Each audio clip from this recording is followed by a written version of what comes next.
Newsweek named Jon Meacham as its new editor, replacing Mark Whitaker. Meacham had previously served as the magazine's managing editor. They assume responsibility of these journalistic institutions at a time of change. The internet and the 24-hour news cycle have raised many questions about the role of magazines in the new media landscape. I am pleased to have them at this table. Welcome.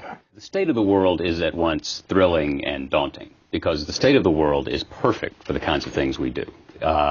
It's bad for the world in many ways. It's a time of complexity, a time when we need religious reform, we need to understand globalism, we need to understand how we're going to project democracy and values, and how we're going to handle this long twilight struggle that's been thrust upon us in many ways. The idea of a huge national platform is something that is fading, and we have to earn every reader's attention, every reader's respect, not just every week, but every day.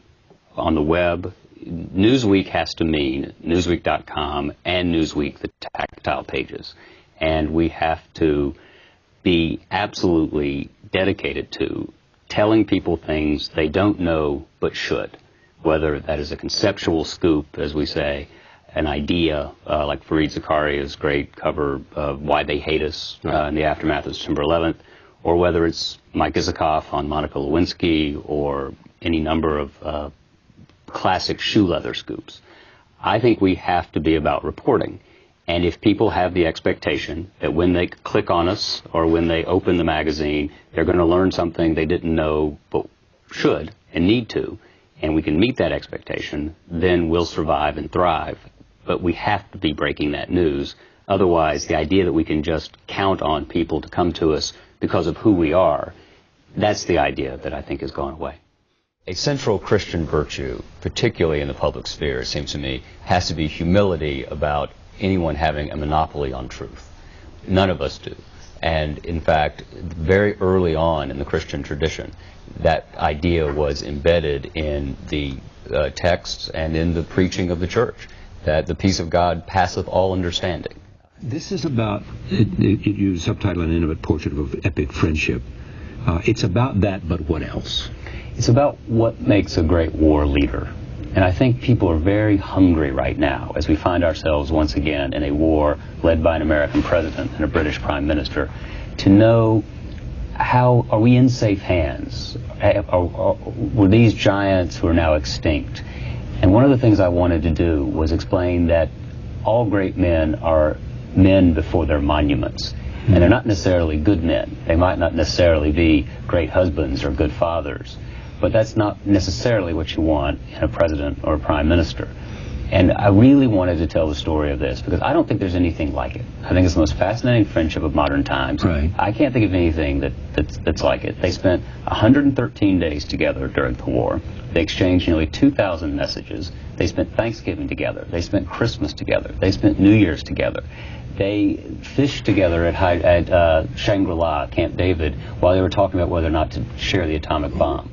I wrote this book, American Gospel, which I define as the great good news about America is that religion has shaped us without strangling us, that we have created a space for religious belief that influences our public life without trending into a theocracy or a tyrannical setting in which belief becomes a weapon. This is a slightly counterintuitive point these days. I think most Americans tend to think that if you sort of grab them on the street and you say, hey, is there a lot of religious strife in the country?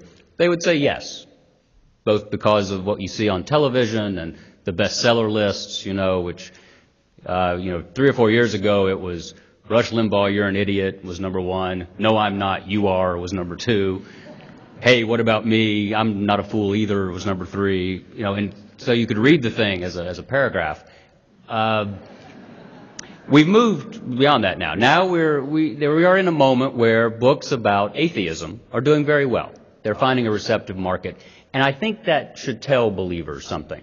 That should say that there is something dissonant about how believers in particular are conducting themselves in the public square. Lincoln was running against the Methodist evangelist and went to see him preach and was sitting in the pew there, and the great moment, the decision moment comes, and the minister says, "Everyone who wants to go to heaven, stand up." And everyone stood up except Lincoln. And he said, "Mr. Lincoln, where do you think you're going?" He said, "Well, I'm going to Congress."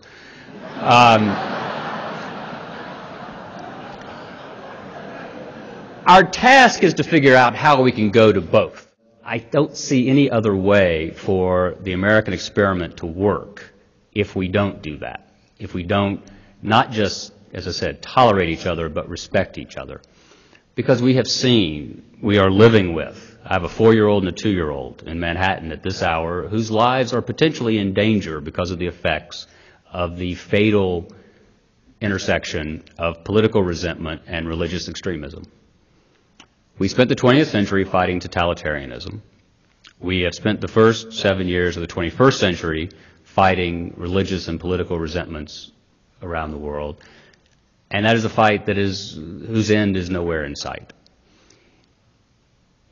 Seeing that, understanding that, I think puts a particular burden on us to tell our story, to tell the American story of how we managed to balance fervent religious belief with a respect for the fundamental rights of people to believe or not believe.